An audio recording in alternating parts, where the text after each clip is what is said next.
Assalamualaikum warahmatullahi wabarakatuh. Perkenalkan, nama saya Samali. Sesuai SK pengangkatan saya sebagai pegawai pemerintah dengan perjanjian kerja yang ditugaskan oleh Bapak Bupati Cirebon, saya ditugaskan di SD Negeri Kepunduan, Kecamatan Duku Puntang, Kabupaten Cirebon.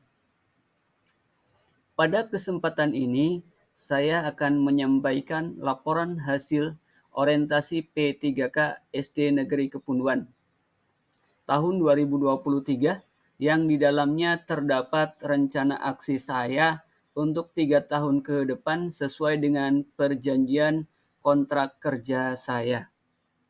Orientasi ASN P3K dilaksanakan karena sejalan dengan Undang-Undang Pemerintah Nomor 5 Tahun 2014 tentang Pegawai Pemerintah dengan Perjanjian Kerja agar aparatur sipil negara memiliki integritas, profesional, dan netral, bebas dari intervensi politik, juga bebas dari praktik KKN, serta mampu menyelenggarakan pelayanan publik yang berkualitas bagi masyarakat.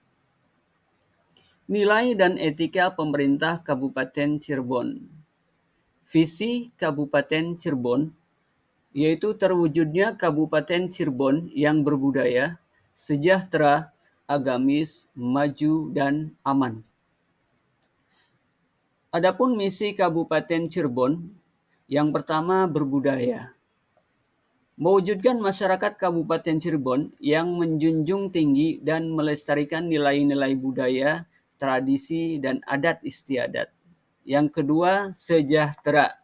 Meningkatnya kualitas hidup masyarakat melalui pemenuhan kebutuhan dasar masyarakat, peningkatan kualitas pendidikan dan pelatihan, kesehatan, dan ekonomi. Yang ketiga, agamis.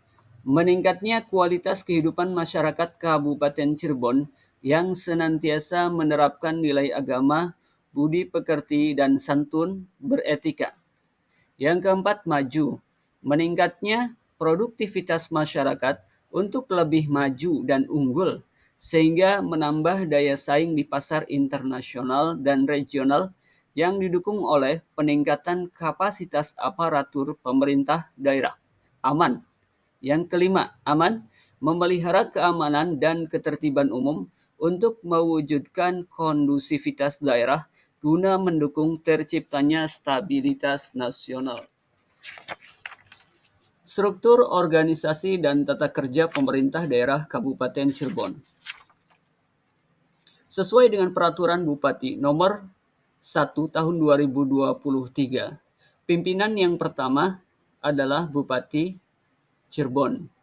Kemudian di bawahnya ada wakil bupati. Kemudian selanjutnya adalah sekda atau sekretaris daerah dibantu dengan asisten pemerintahan dan kesejahteraan rakyat, asisten perekonomian dan pembangunan, dan asisten administrasi umum. Berikutnya adalah sekretaris Dewan Perwakilan Rakyat Daerah yang membawahi tugas dan wewenang di Kesekretariatan DPRD Kabupaten Cirebon yang terdiri atas bagian umum dan keuangan, bagian persidangan dan perundang-undangan, bagian fasilitasi penganggaran dan pengawasan, dan bagian humas, protokol kerjasama dan aspirasi. Berikutnya yaitu perangkat daerah Kabupaten Cirebon. Saya ditugaskan oleh Bapak Bupati Kabupaten Cirebon dengan perangkat daerah yaitu di Dinas Pendidikan. Dinas Pendidikan terdiri atas Kepala Dinas, Sekretaris Dinas, Bidang Pendidikan Sekolah Dasar, Bidang Pendidikan Sekolah Menengah Pertama, Bidang Pendidikan Anak Usia Dini, dan Bidang Pendidikan Non-Formal, kemudian Koordinator Bidang Pendidikan. Kemudian yang kedua, perangkat daerah yang kedua yaitu Dinas Kesehatan. Yang ketiga, Dinas Pekerjaan Umum dan Tata Ruang. Yang keempat, Dinas Perumahan, Kawasan Pemukiman dan Pertanahan. Yang kelima, Dinas Pemadam Kebakaran dan Penyelamatan. Yang keenam, Satuan Polisi Pamong Praja.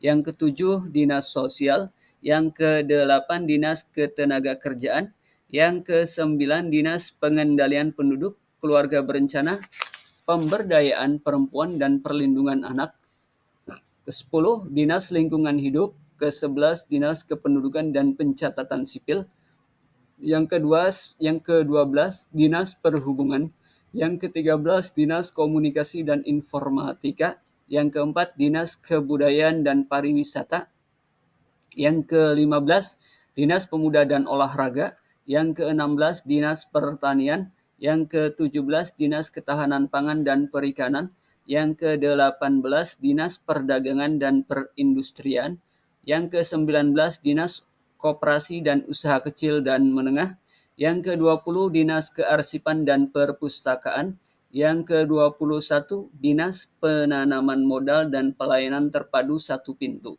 yang ke-22 Dinas Pemberdayaan Masyarakat, yang ke-23 Badan Kepegawaian dan Pengembangan Sumber Daya Manusia, yang ke-24 Badan Perencanaan Pembangunan Penelitian dan Pengembangan Daerah, yang ke-25 Badan Keuangan dan Aset Daerah, yang ke-26 Badan Pendapatan Daerah, yang ke-27 Badan Kesatuan Bangsa dan Politik, dan yang ke-28 adalah Badan Penanggulangan Bencana Daerah.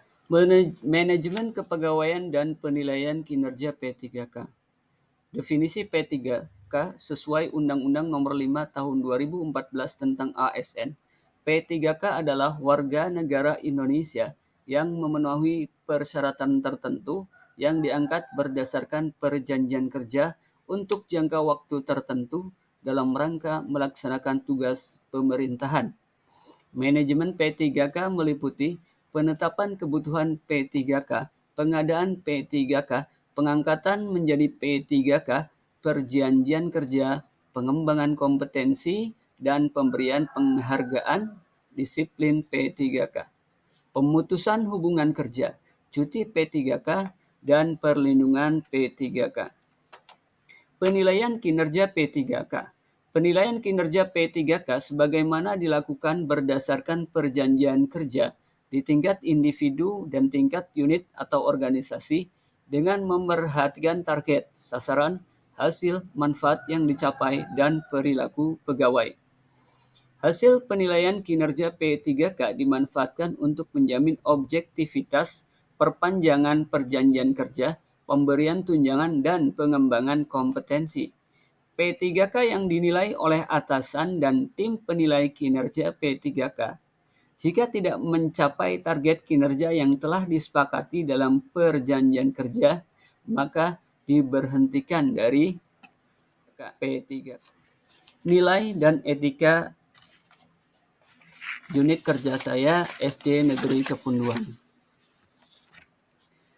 Visi SDN Kepunduan membentuk siswa-siswi yang disiplin, rajin, berguna, dan religius. Misi SDN Kepunduan: 1. Meningkatkan disiplin siswa dan personil. 2. Mendorong siswa-siswi agar dalam perbuatan yang baik. Yang ketiga, mendorong siswa-siswi agar rajin berbuat yang bermanfaat untuk dirinya sendiri maupun orang lain. 4.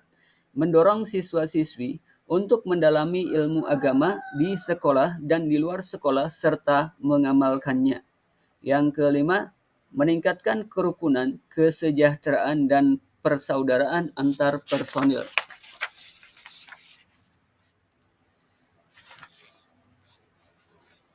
Struktur organisasi Sekolah Dasar Negeri Kepunduan. Di sini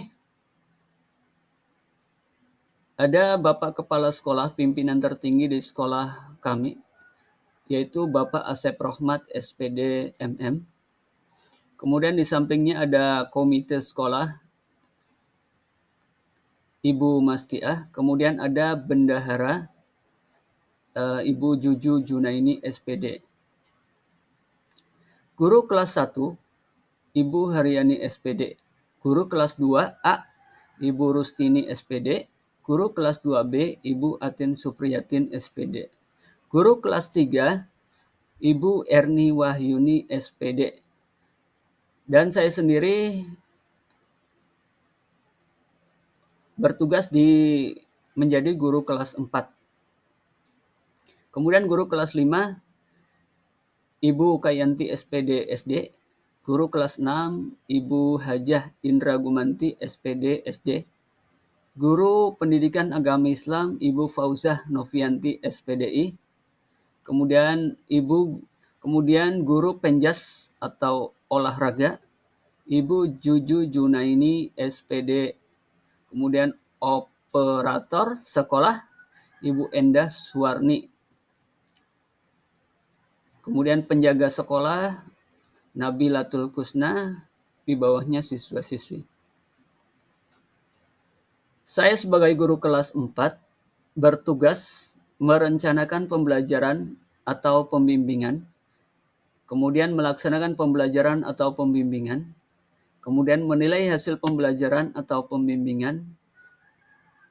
Berikutnya membimbing dan melatih peserta didik kelas 4 dan melaksanakan tugas tambahan yang melekat pada pelaksanaan kegiatan pokok sesuai dengan beban kerja guru. Berikutnya adalah struktur organisasi pembagian tugas administrasi dan manajemen. Kepala sekolah sebagai pemangku kebijakan, Bapak Asep Rohmat SPDMM, komite sekolah Ibu Mastiah. Untuk kurikulum oleh saya sendiri, Samali SPD. Kemudian administrasi Ibu Endah Suwarni, kelembagaan Ibu Hajah Titin, kemudian sarana prasarana Ibu Ukayanti, kemudian pendidik dan kependidikan Ibu Fauzah Novianti, kemudian pembiayaan Ibu Juju Junaini SPD, kemudian bagian peserta didik Ibu Haryani SPD dan Ibu Rustini SPD. Bagian kemasyarakatan Ibu Atin Supriyatin SPD, kemudian lingkungan budaya Ibu Erni Wahyuni SPD dan Nabilatul Kusna. Saya di bagian seksi kurikulum dan tugas saya, tupoksi saya yang pertama yaitu menyusun pembagian tugas mengajar. Yang kedua menyusun jadwal pelajaran. Yang ketiga menyusun program tahunan. Yang keempat menyusun KTSP dan silabus. Yang kelima mengatur pelaksanaan evaluasi pembelajaran. Yang berikutnya mengatur norma kenaikan kelas, dan yang terakhir mengatur program remedial. Rencana hasil kerja P3K. Yang pertama, kegiatannya melaksanakan kegiatan budaya membaca untuk peningkatan pemahaman siswa. Tujuan kinerjanya terlaksananya kegiatan budaya membaca, indikator pencapaian buku budaya membaca, dan video siswa menceritakan kembali hasil bacaannya. Waktu perolehan 6 bulan. Yang kedua, melaksanakan asesmen dengan menggunakan kuisis. Tujuan kinerja terlaksananya asesmen pembelajaran, indikator pencapaiannya soal asesmen dengan menggunakan kuisis dan hasil asesmen dengan menggunakan kuisis. Waktu perolehan 3 bulan. Yang ketiga, pemanfaatan asesmen pembelajaran atau AKM. Tujuan kinerjanya terlaksananya AKM kelas, indikator pencapaian hasil asesmen AKM kelas, waktu perolehan 3 bulan. Yang keempat, penggunaan media mainan dan penggunaan teknologi untuk mengetahui pengaruh gaya terhadap benda. Tujuan kinerja terlaksananya pembelajaran yang inovatif, indikator pencapaian, perangkat pembelajaran dan hasil pembelajaran, waktu perolehan 3 bulan. Untuk berikutnya saya akan menampilkan video rencana hasil kerja P3K saya untuk 3 tahun ke depan. Selamat menyaksikan. Assalamualaikum warahmatullahi wabarakatuh. Waalaikumsalam warahmatullahi wabarakatuh. Anak-anak kelas 4 yang Bapak sayangi, hari ini seperti biasa kita akan melakukan kegiatan gaya membaca ya. Lihat bukunya sudah ada, sudah banyak di depan. Bukunya pun bagus-bagus dan menarik ya. Suka baca tidak? Hari ini kita akan coba membaca, tempatnya di luar ya. Kemudian apa yang sudah dibaca?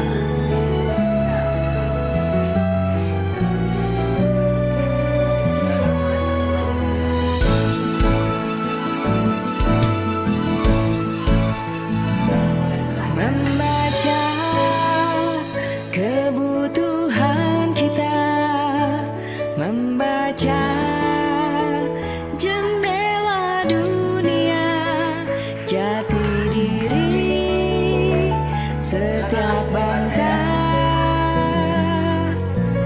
tertanam dalam kalbu, mencerahkan, mencerdaskan pelita hidup kita. Membaca kebutuhan kita, membaca jendela dunia. Sampaikan apa yang telah dibaca ke teman-teman biar teman-teman tahu. Coba sekarang siap ya? Sok dimulai. Saya Caesa Ramadhan Agusti Novel.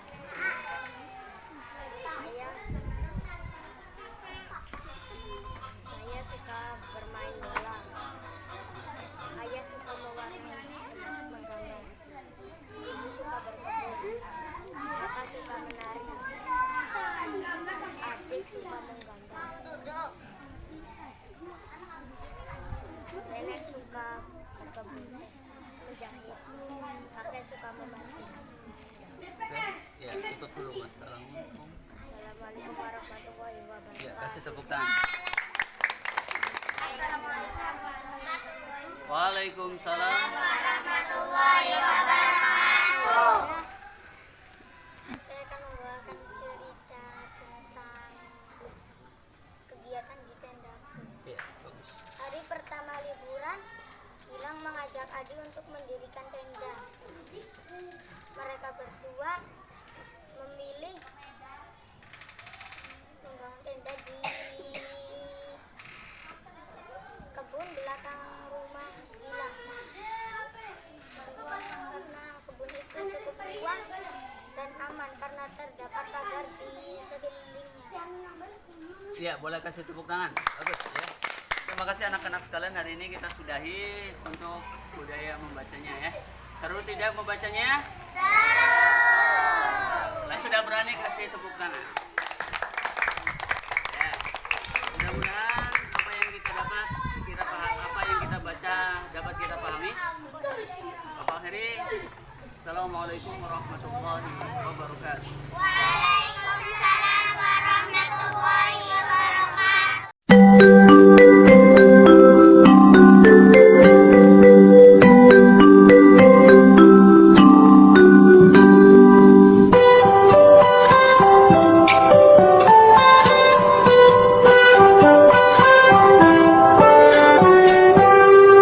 Pagiku cerahku, matahari bersinar, ku gendong tas merahku di pundak.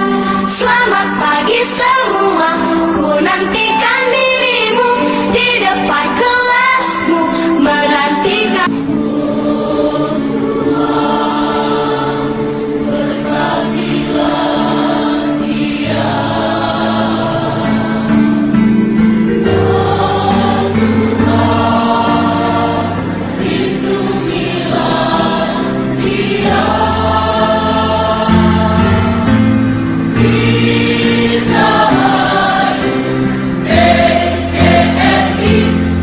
Udah. Assalamualaikum warahmatullahi wabarakatuh.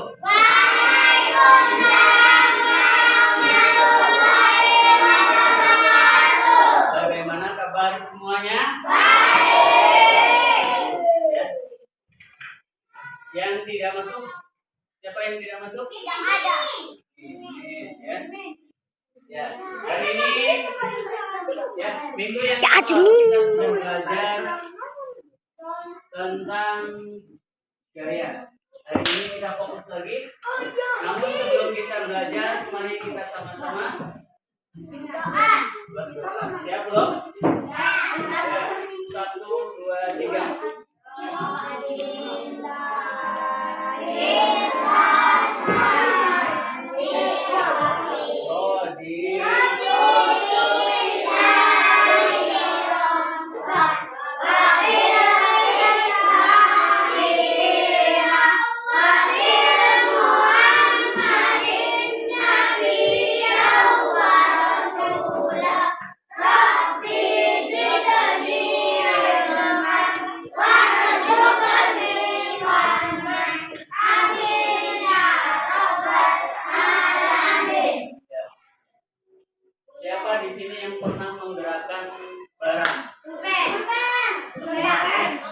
pernah menggerakkan barang? Coba.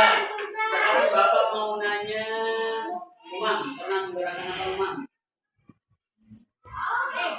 Meja. Ya, bagaimana cara menggerakkan meja? Boleh diangkat, boleh juga di. Hari ini kita belajar tentang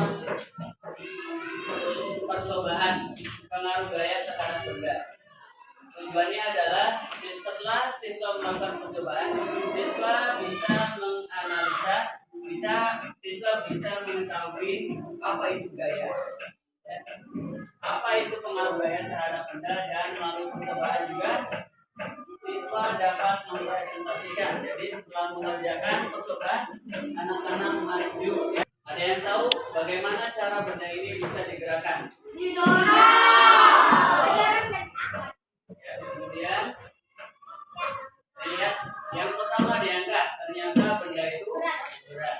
Setelah berat tidak bisa diangkat, akhirnya diapakan? Didorong. Didorong ternyata bisa, tapi berat. Pengertian gaya. Itu gaya. Gaya adalah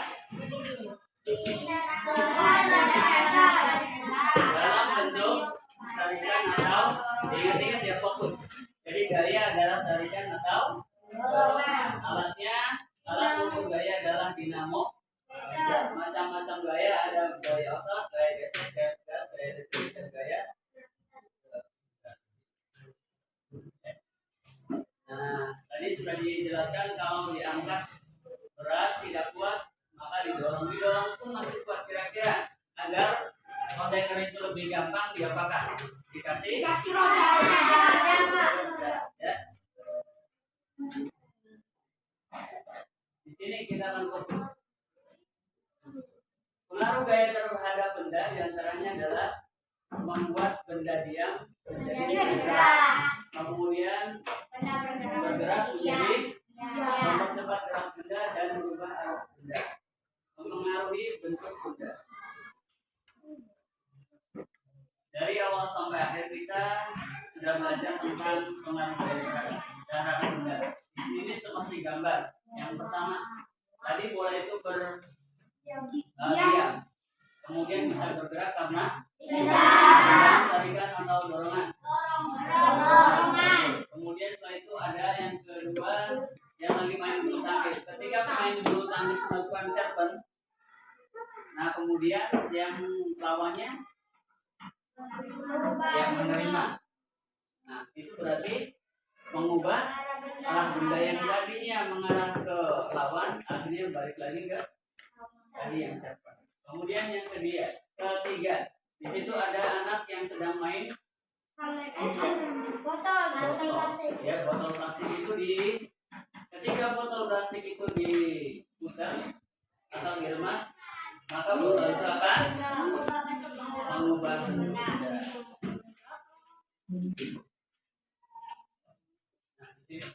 Sekarang kita akan mengerjakan LKPD. Siap ya? Ini LKPD. Stop sekarang dikerjakan. Ya boleh pakai pulpen. Ya. Ya, silakan dikerjakan. Kalau sudah selesai kita akan maju presentasi. Silakan satu-satu.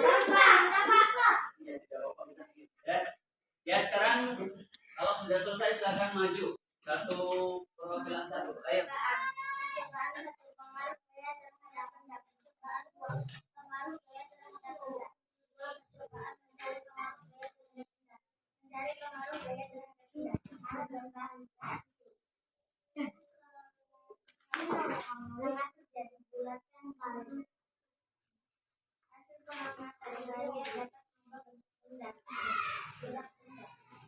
Ya sudah, boleh kasih tepuk tangan.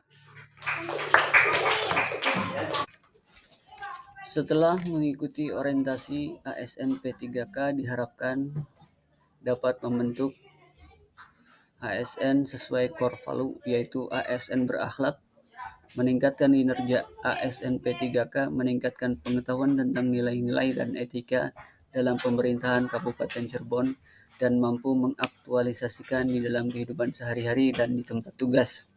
Terima kasih. Sekian dari saya pemaparan laporan hasil orientasi P3K. Saya Samali dari Unit Kerja SD Negeri 1 Kepunduan mengucapkan terima kasih. Wassalamualaikum warahmatullahi wabarakatuh.